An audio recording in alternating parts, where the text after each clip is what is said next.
Hola, muy buenas tardes a todos y a todas. Espero estén muy bien todos en su casa, cuidándose con sus hijos, su familia. En fin. Hoy día un tema que es relevante, obviamente, porque es un tema desde el colegio y que hoy en día, en este tiempo de confinamiento y de clases virtuales, nos hemos transformado más que nunca en un equipo en un equipo que comparte la tarea del proceso de aprendizaje de los hijos e hijas. Entonces, preguntémonos hoy día, ¿cómo aprenden nuestros hijos e hijas? Y hay una frase de Leslie Hart que dice, querer enseñar sin saber cómo funciona el cerebro es como querer tejer un guante sin haber visto una mano. Y esto es el gran aporte de la neurociencia hoy. Y tenemos un cerebro una suerte de tres cerebros en uno, que lo llamaron el cerebro triuno. El más antiguo es el cerebro reptiliano.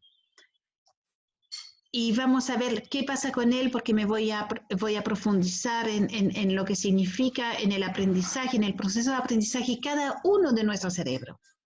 El otro cerebro límbico es el que heredamos de los mamíferos y que tiene que ver con todas las emociones. Y el cerebro cortical que tiene que ver con toda la parte cognitiva nuestra o racional. Vamos al reptiliano primero.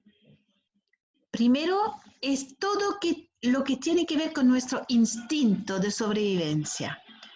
Regula el equilibrio y asegura la supervivencia. ¿Ok? Entonces, la primera gran función de nuestro cerebro es sobrevivir. Y lo que lo hace sobrevivir es el instinto de conservación. ¿Ok? Entonces, hoy día lo vamos digamos, proyectar, esa es la palabra que buscaba, a proyectar en lo que necesitamos hoy para el proceso de aprendizaje. Porque los tres cerebros están involucrados en el proceso de aprendizaje y tenemos que entender cómo. Para aprender bien, para tener una disposición frente al proceso de aprendizaje, va a requerir el sujeto de una buena alimentación. Es muy difícil enseñar a una persona que sufre hambre, ¿ya? ¿Por qué? Porque su instinto va a ser más fuerte que su parte racional. Entonces, no va a haber, es como una suerte de compuerta que se abre desde que estoy bien con mis necesidades fisiológicas para atender las emocionales o las emocionales están absolutamente influidas por la parte fisiológica, pero si estas dos no están bien, el proceso cognitivo, racional, que nos permite aprender, eh, no va a funcionar, ¿ya? Entonces, el niño no puede estar sintiendo hambre de verdad, porque lo nuestro yo creo que no sufre nada. Pueden que llegó el tiempo de la colación y que empieza el elemento distractor, ¿ya? La sala, el salón, el espacio donde aprenden nuestros hijos e hijas tiene que ser un espacio oxigenado, porque respiramos, que es la segunda gran necesidad fundamental, ¿no?, del ser humano, que es respirar aire limpio, oxigenarse y oxigenar el cerebro. Necesitamos de movimiento. Esto que vemos que están sentados todo el día sin moverse es inhumano. El niño, la niña requiere de movimiento. Requieren de una rutina que le da seguridad porque el instinto de sobrevivencia, si siente miedo, siente angustia, o enfrenta o se arranca. Así que la rutina le da seguridad, le da tranquilidad, y los rituales que se van instalando en esta vida cotidiana también le va a dar esta tranquilidad, esta paz. Requieren de un clima de trabajo sereno, de confianza, de desafíos alcanzables, porque si los desafíos me estresan, no me sirven para el aprendizaje, me voy a bloquear. Los desafíos entonces tienen que ser alcanzables y además algo súper instintivo es sentirme parte del grupo. Soy individuo, soy persona, pero soy parte de un colectivo y me tengo que sentir parte. Este sentido de pertenencia es fundamental. Vamos a nuestro segundo cerebro. Es el cerebro emocional. El centro emocional regula los sentimientos, relaciona con el sistema límbico. ¿Qué es el sistema límbico? Es este sistema de emociones, sentidos, y a través de todos estos sentidos, que son 5 más 2 hoy día, que tiene que ver con todo lo que tiene que ver con la tonicidad, con el equilibrio, que también se fueron sumando a los 5 sentidos, que era, ustedes se acuerdan, el olfato, que yo quiero destacar que el olfato viene desde el reptiliano, viene del primer cerebro, que es una cosa muy instintiva el olfato en los animales, que nosotros hemos ido apagando este sentido del olfato, pero el olfato salva vida, digamos, ya al principio. Después viene la vista, que es la que más usamos, la más común, la táctil, que es la que se va como de la más grande, digamos, la que está en todo el cuerpo. Después viene el oído, ¿no es cierto? Y el gusto. ¿Ok? Bueno, a través de estos 5 sentidos, decía la doctora María Montessori, que vamos captando e integrando este entorno, este medio ambiente, ¿sí? Y aprendiendo de ello. ¿Qué requiere este cerebro emocional, aparte de integrar este medio ambiente a través de los sentidos? Requiere de interacciones sociales. Por eso que uno trata que haya socialización del aprendizaje. Sentirse tomado en cuenta, estimado y querido. Requiere de bienestar, de contención, de acompañamiento y apoyo. Si no hay esto, uno se acuerda cuando uno termina diciendo que está malo para la, no sé, la ciencia, la matemática, en mi caso era la ciencia, es porque le temía al profesor de ciencia. Yo me acuerdo de mi memoria emocional que me dice, incluso algo de reptiliano hay ahí que dice peligro. Retírate, pasa desapercibida, porque ahí no pasa nada, ahí estás en peligro, ¿ya? Entonces, ya hemos visto el cerebro reptiliano, el emocional, los dos absolutamente involucrados en el proceso de aprendizaje. El que vamos a ver ahora, que tiene que ver con la parte cognitiva, es el, no voy a decir que es el más importante, es el que más ha sido valorado, o más que valorado, es el único que ha sido tomado en cuenta, ¿ok? Entonces,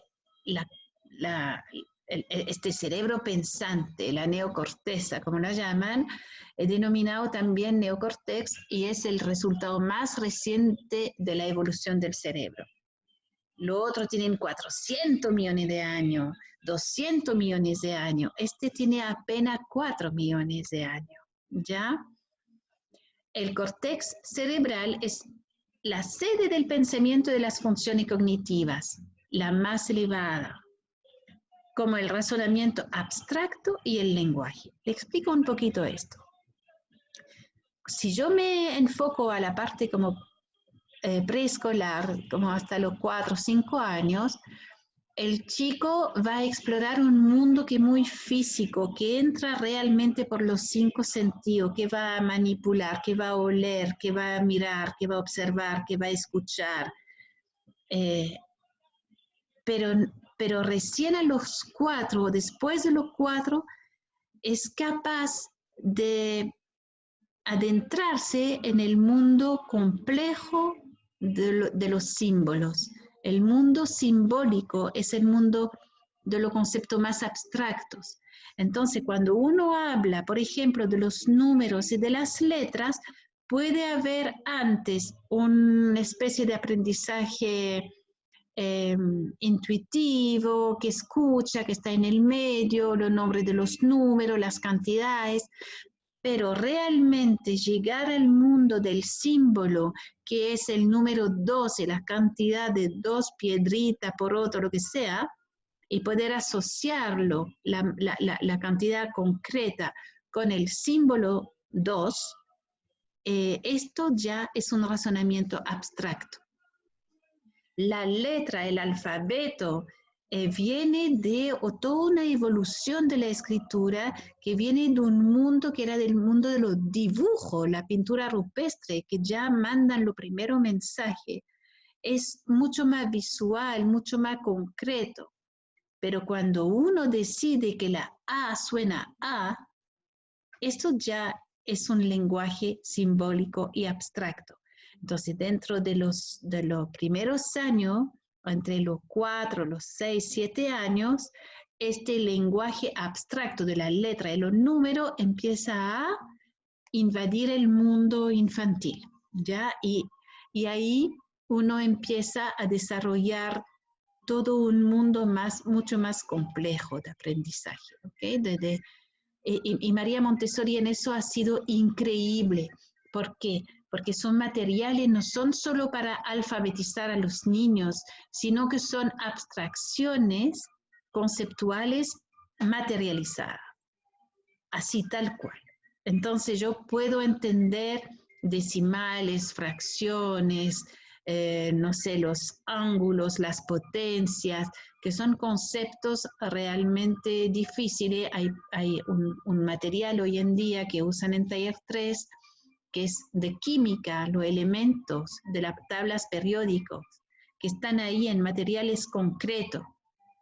Entonces, esta cosa de poder manipular, asamblar, entender el significado de los elementos de las tablas periódicas es maravilloso, porque yo no necesito memorizarlo en forma mecánica, que no me sirve para las habilidades cognitivas muy elevadas. Es como cuando ustedes, yo hago una clase de gramática a los profes y hablo de preposición, cantan la cancioncita completa de las preposiciones, pero lo que uno necesita es que la puedan usar con el significado real, voy a usar esta en esta circunstancia, y no en forma intuitiva, sino que en forma intencionada. Cuando empiezo a intencionar mis acciones, empiezo a pensar. Yo no estoy hablando de acciones intuitivas. ¿Ya? Y es la gran diferencia entre el córtex y el cerebro límbico o reptiliano. El instinto versus la conciencia y la intención, la voluntad. ¿Qué necesitan como actividades de aprendizaje para esta parte del cerebro?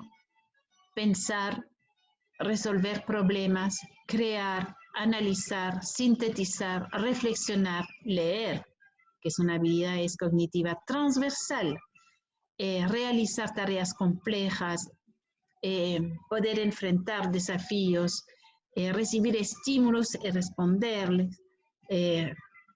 Obviamente sentirme motivado, porque si los desafíos están al alcance de mis potenciales o mis potencialidades, yo me voy a motivar. Si la tarea es muy fácil, la motivación se muere. Si el desafío es inalcanzable, mi motivación también, porque hay una suerte de evitar quedar como en evidencia frente a los desafíos inalcanzables, ¿ya? Aprender a aprender es lo que llamaba Montessori la autonomía de aprendizaje, el autoaprendizaje, que no tiene nada que ver con el autoservicio, ¿ya? Sino que tiene que ver con un aprender a aprender, que significa unas habilidades metacognitivas, que significa entender acerca de mi proceso de aprendizaje, poder evaluar mi propio proceso para saber cómo y saber cómo mejorarlo. Por eso que nosotros usamos las rúbricas evaluativas, porque yo estoy en el nivel 1 y me dice explícitamente ahí cómo llegar al nivel 2. Y además tengo este acompañamiento que me lleva a la autoevaluación de proceso para poder avanzar. Y este aprender a aprender es salir del ensayo-error, entender mi error, hacerlo parte de mi proceso de aprendizaje y seguir aprendiendo, seguir avanzando.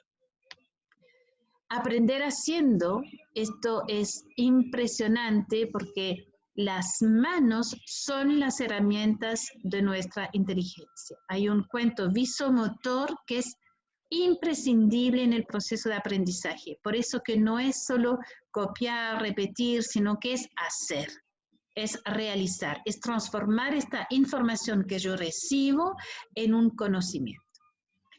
El ambiente para eso tiene que ser motivador, pero también y sobre todo tiene que ser muy ordenado y estructurado, de lo simple a lo complejo. Bueno, vamos a volver a cada parte del cerebro y ahora vamos al aprendizaje emocional. Si yo veo este cuadro que yo saqué de la web, que son las habilidades emocionales, el primer paso, lo hemos visto en talleres anteriores, es el reconocer nuestras propias emociones. Una vez que yo la reconozco, la puedo gestionar. ¿Qué me pasa con esto? Lo que yo siento es rabia, o lo que yo siento es tristeza, o lo que yo siento es angustia, y empiezo a poder identificar y de ahí poder gestionarlas. Después, esto, recién ahí, yo soy capaz de reconocer las emociones de los demás, porque si no estamos en un mundo de interpretación que no sirve para mucho, que sirve para malos entendidos. A partir del momento, reconozco la mía, aprenda a gestionar la mía, reconozco la de los demás, y ahí recién puedo despertar la empatía y la asertividad, en el sentido que yo logro gestionar las relaciones con los demás, no de los demás, con los demás. ¿Qué me pasa con estas personas? ¿Qué le pasa a esta persona conmigo? Y muchas veces en el colegio, por la edad que tienen sus hijos y sus hijas, ahí es donde uno interviene como adulto, pero no desde nuestras propias emociones de frustración, de rabia, de impotencia, sino que desde la gestión de nuestras propias emociones, poder reconocer lo que está pasando ahí, porque conflictos va a haber siempre.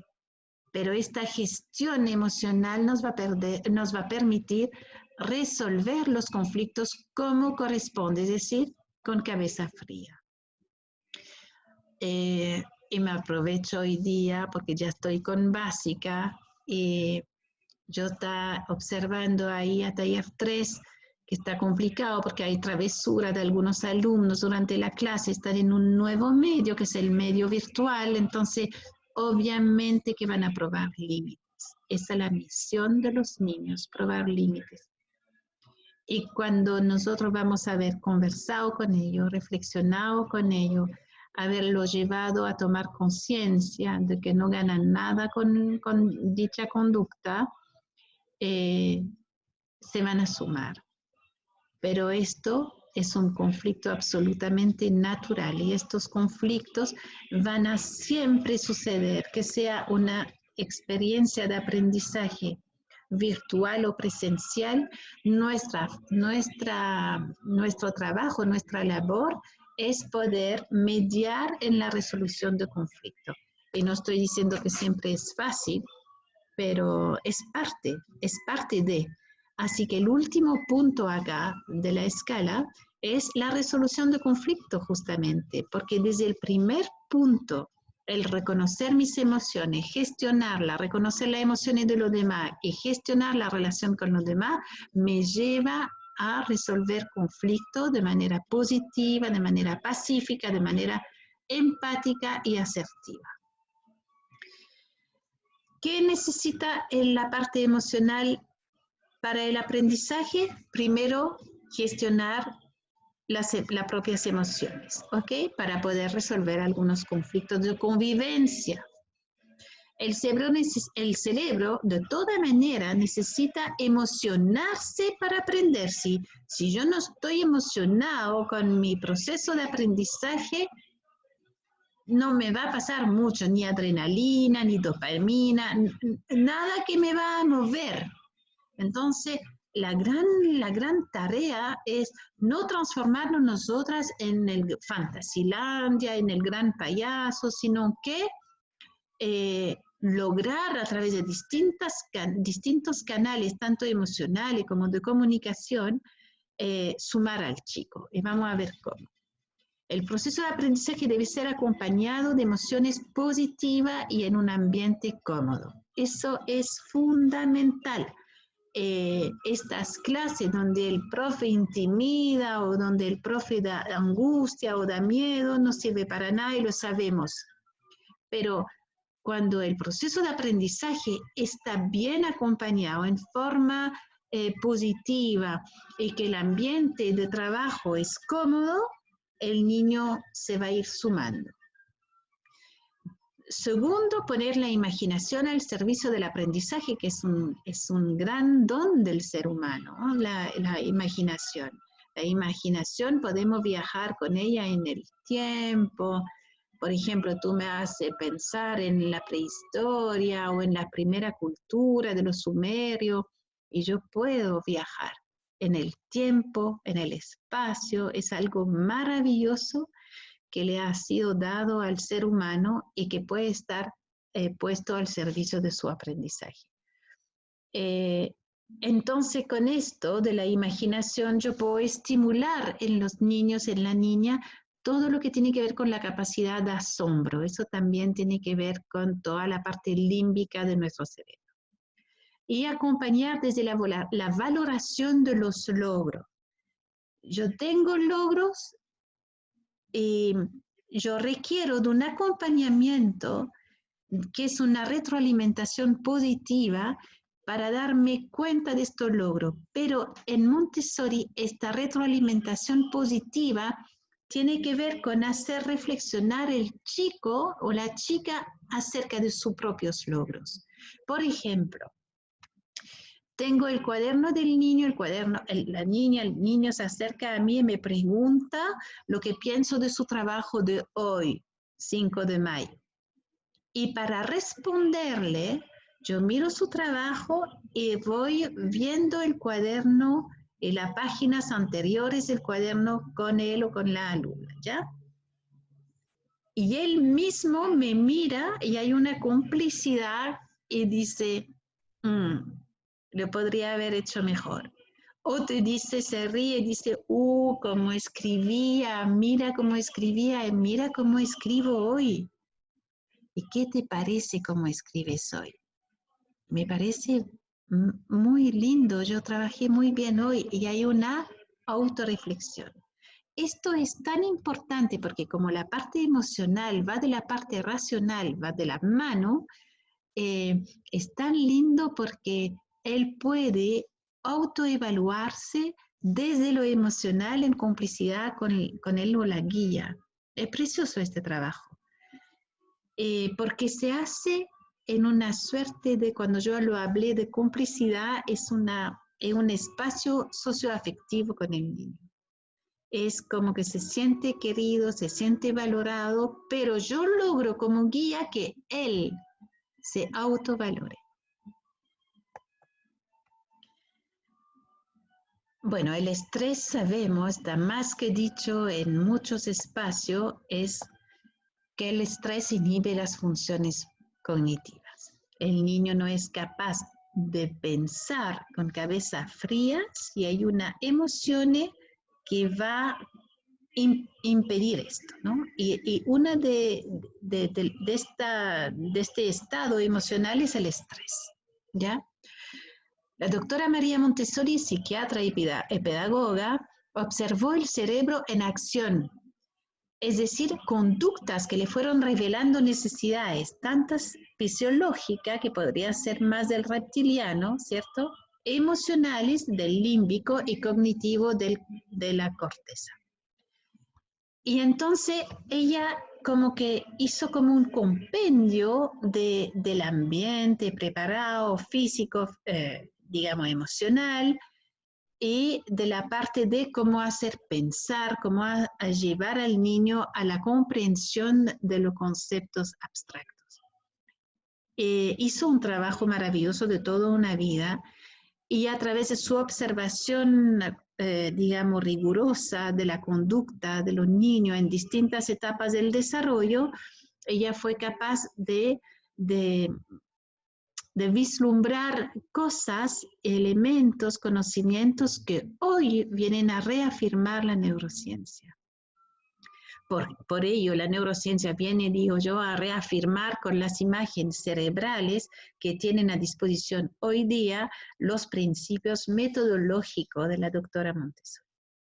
A través del ambiente preparado, de nuestras observaciones, todas las guías en el colegio tienen un registro de observaciones del proceso de sus hijos e hijas. Por eso hoy día, cuando yo escucho el ministerio que no sabe si calificar o no calificar, no estoy hablando de calificar. No estoy hablando de perder o ganar un año escolar. Yo estoy hablando de que nosotros hemos sido, yo voy a decir, entrenado, formado, capacitado para evaluar el proceso de aprendizaje. Y en todo este registro de observación del proceso, yo logro evaluar al niño. Yo no necesito un examen, yo no necesito de una foto instantánea de un cierto momento para saber si el niño sabe o no sabe. Yo necesito observar su proceso. Entonces, a partir de la evaluación de los procesos, yo puedo decidir, porque uno para qué evalúa cuando es docente. No puede ser que yo evalúe para poner una nota. Yo evalúo para saber cuál va a ser mi intervención pedagógica, cuál va a ser el canal de entrada que tengo que usar para que el niño comprenda. Esta intervención pedagógica me va a llevar a una intención cuando trabajo con el niño o con la niña, ¿ok? También requiere el niño, para poder pensar de una contención afectiva, hemos sabido ofrecer también desafío alcanzable para que no tire la esponja, proyectos de aprendizaje para aprender haciendo, y tenemos todos estos materiales concretos increíbles que permiten la comprensión de conceptos abstractos que son manipulados por los propios niños y niñas, y que le permite de verdad decir, ah, esto era. Y ahí está la comprensión significativa. Por ejemplo, en mi caso, está el cubo de las potencias, el cubo del trinomio. Trinomio del cubo. Yo solo he presentado a papás que han venido a mis talleres, pero cuando yo tengo que llegar por una razón u otra a la definición del trinomio al cubo, tengo el cubo con el material concreto acá. Y yo lo imagino y yo reconstruyo la fórmula. Yo no me la sé de memoria, pero como yo he tenido esta experiencia con el material concreto, yo puedo, cada vez que lo necesite en mi vida, llegar a la fórmula y la voy reconstruyendo. Es algo maravilloso. Además, nuestro trabajo en equipo, porque en Montessori la colaboración no es solo para los alumnos, La socialización del aprendizaje no es solo para los alumnos. Además, nuestro trabajo en equipo como docente está basado en la colaboración y ha permitido la reflexión pedagógica enfocada ¿a qué? A un mejoramiento continuo. Yo no le estoy diciendo que nuestra pedagogía es la perfecta, pero la pedagogía que estamos vivenciando nosotros es de seguir aprendiendo, seguir capacitándonos, seguir profundizando para mejorar nuestro quehacer pedagógico. Y llegamos al aprendizaje cognitivo, que es qué hay que hacer en nuestro salón de clase para que haya este aprendizaje de aprender a pensar, digamos, de esta parte como de neocortex, que realmente es la más abstracta, la más elevada, vamos a decir, ¿ya? Pero yo no quiero jerarquizar, por favor, porque la parte emocional es tan o más importante que la parte cognitiva. ¿De qué nos sirve trabajar y entrenarnos en habilidades cognitivas, saber pensar? ¿Para qué?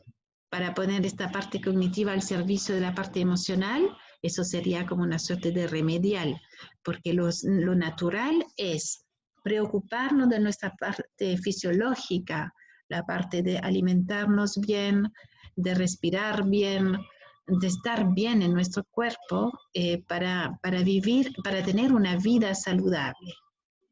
Luego, tener esta facultad o esta lucidez que nos permite gestionar nuestras propias emociones. Hay emociones que nos van a complicar más que otras, pero saber gestionarlas nos va a ayudar mucho más en la vida que ser un campeón con un computador. Entonces, ¿qué tenemos que hacer con los niños para que empiecen a verbalizar, a sacar esta capacidad de pensamiento? Es utilizar mapas conceptuales y mapas mentales. La diferencia es que los mapas conceptuales es una suerte de jerarquía en el pensamiento. Yo voy ordenando y jerarquizando ideas para poder, no voy a simplificar, pero representar un concepto. O es un mapa conceptual, ¿no? Así que lo dice por sí solo. El mapa mental es algo que tiene mucho más que ver con mi forma de pensar. Y el mapa mental es más creativo, pero es más personal. Yo lo puedo compartir, pero al compartirlo muchas veces lo voy a tener que verbalizar y explicar. ¿Por qué? Porque yo puedo hablar de Jean-Jacques Rousseau que hizo un viaje y para mí el viaje se representa con un avión. Entonces, si tú ves el mapa y yo hablo de Jean-Jacques Rousseau y pongo un avión, puede parecer tremendo error. No, para mí no es error, porque el avión es símbolo de viaje. Por eso digo que el mapa mental es mucho más personal, son cosas que me hacen sentido a mí, pero que yo voy a poder compartir con los demás. Promover el intercambio de ideas para resolver problemas. Eso es fundamental. En la evolución del ser humano, para pasar de la imitación a crear ideas para resolver problemas, eso pasó por un intercambio, pasó por una socialización, por un contacto con el otro. Evitar las copias y repeticiones mecánicas de conceptos, porque lo que yo tengo que enfatizar en la comprensión conceptual, porque una vez que yo comprendo algo, hay una forma de rescatar esta información. Si es una repetición mecánica, como para lograr el puntaje en una prueba, mucho de estos contenidos se van al olvido después porque ya el cerebro necesita desechar, porque si no es mucho lo estímulo, tendríamos una explosión cerebral por pedirle mucho, digamos, al cerebro que no para de trabajar nunca.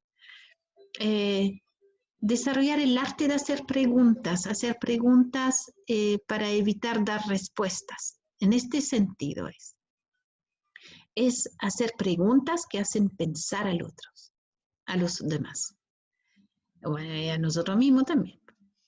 Fomentar instancias de reflexión grupal, de debates, ¿ya? Pero para llegar a la posverdad, que la hablamos en otro taller. dejar experimentar, opinar, explicitar, fundamentar, crear y evaluar. ¿Se acuerda que el lenguaje es una habilidad transversal y el lenguaje en sí es una habilidad ya cognitiva? Ya ponerle intención a mi discurso. Tener el lenguaje también fortalece la parte de la gestión de las emociones, porque yo voy a poder verbalizar mis emociones. Eso es una riqueza increíble. Llevar a través de las rúbricas evaluativas a evaluar el propio proceso para incentivar la mejora continua y la metacognición. No estamos hablando solo de cognición, sino de metacognición. ¿Qué es la metacognición? La metacognición es ser capaz de revelarme cuáles son mi forma, mi proceso de pensamiento, cuál es mi proceso de aprendizaje, cómo aprendo, cómo salgo del ensayo-error, cómo me detengo para pensar.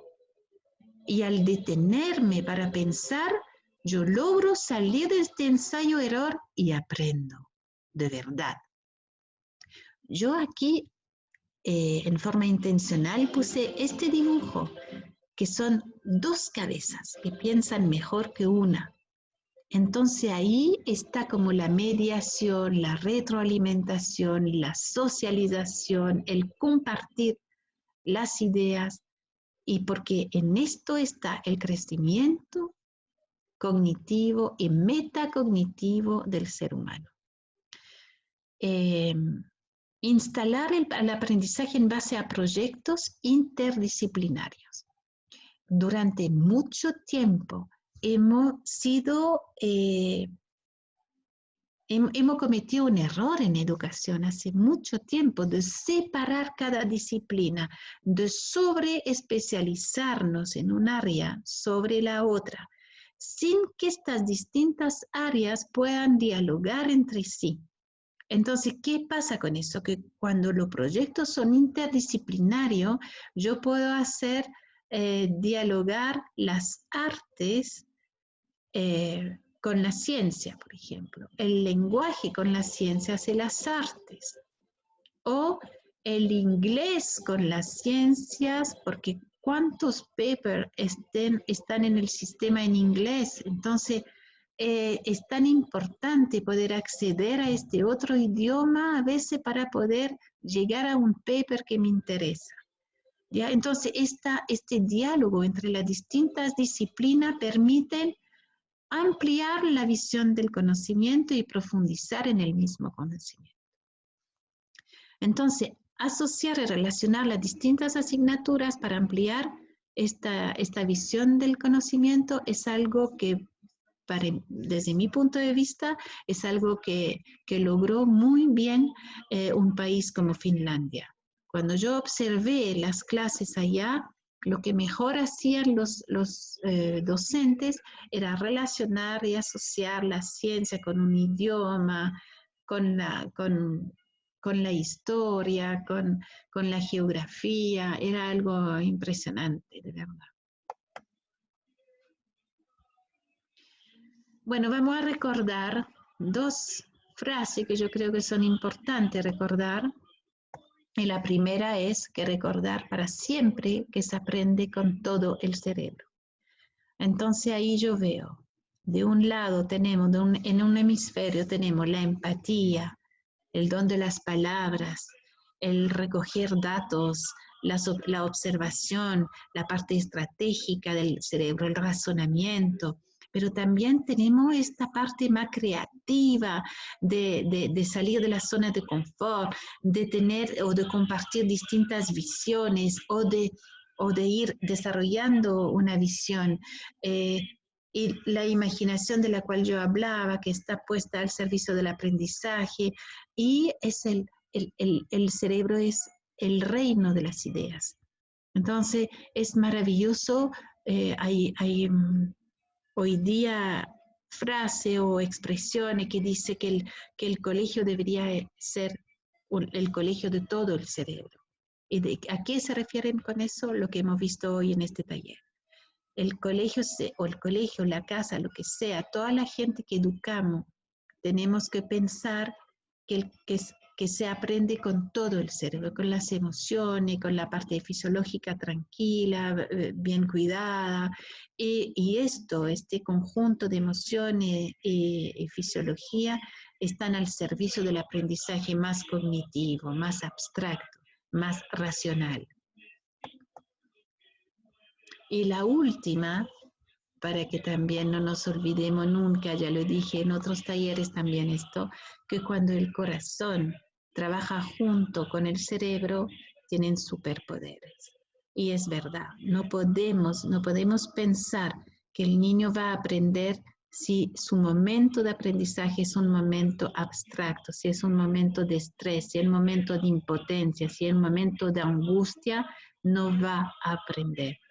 Por eso que tenemos que valorar a todos los aportes, a todo el legado de la doctora María Montessori. Yo, de verdad, yo creo que ella ha sido una mujer extraordinaria. Cada vez que hago los talleres de padre, vuelvo a leer una parte de un libro, del otro libro, voy profundizando en sus ideas, amplío con lo que dice la neurociencia, con lo que dice Amanda Céspedes, Humberto Maturana y muchos otros, de verdad. Y la verdad que la vigencia de sus ideas, de sus teorías, de su pedagogía, de su filosofía, es lo que estamos viviendo hoy. Hay que pensar que la doctora María Montessori vivió 2 guerras mundiales, vivió una guerra civil, vivió la dictadura de Mussolini y se tuvo que arrancar del país, de su país natal. Se fue a España donde estaba la guerra civil. Era toda la crisis de los años 30 que llevaron a la Segunda Guerra Mundial. Y pasó la Segunda Guerra Mundial, la pasó en la India, donde estuvo con una suerte de, bueno, su hijo estuvo preso y ella fue una también prisionera, pero a domicilio, no me acuerdo cómo se llama esto, pero en el fondo ella no podía moverse a ninguna parte, pero como ella lo explico en una entrevista que voy a compartir con ustedes hoy día, ella explica que no importaba porque venían de toda parte de la India a aprender con ella, a aprender de su filosofía y de su metodología. Después volvió a Holanda y cuando hace esta entrevista que voy a compartir con ustedes, está de vuelta como invitada a Italia y tenía 64 años cuando tuvo que exiliarse de su país.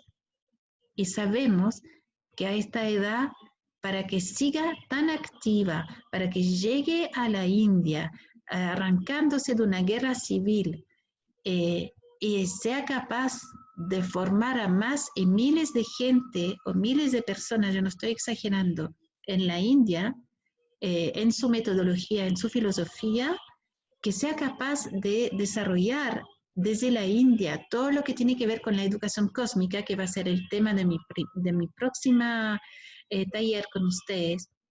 ¿De qué hablamos cuando hablamos de educación cósmica? ¿Ah? Así que educación cósmica es un tema que yo quiero trabajar y profundizar con ustedes para que entiendan a lo que vamos. No somos ni una secta, lejos de esto. Así que, bueno, buenas tardes. Recuerden la invitación para mañana.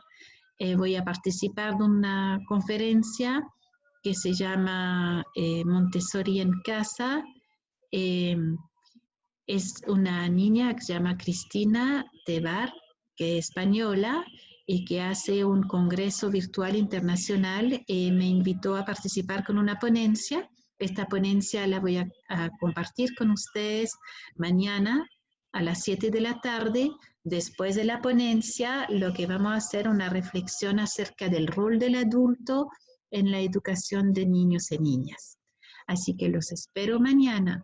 La tercera invitación era, bueno, la primera era participar de este taller de padre esta tarde, la segunda era de la ponencia mañana, que lo voy a hacer desde Microsoft, Y la tercera es que ella invita a un corto curso de filosofía absolutamente gratis, así que le dejé el enlace ahí en el correo de este taller de padre.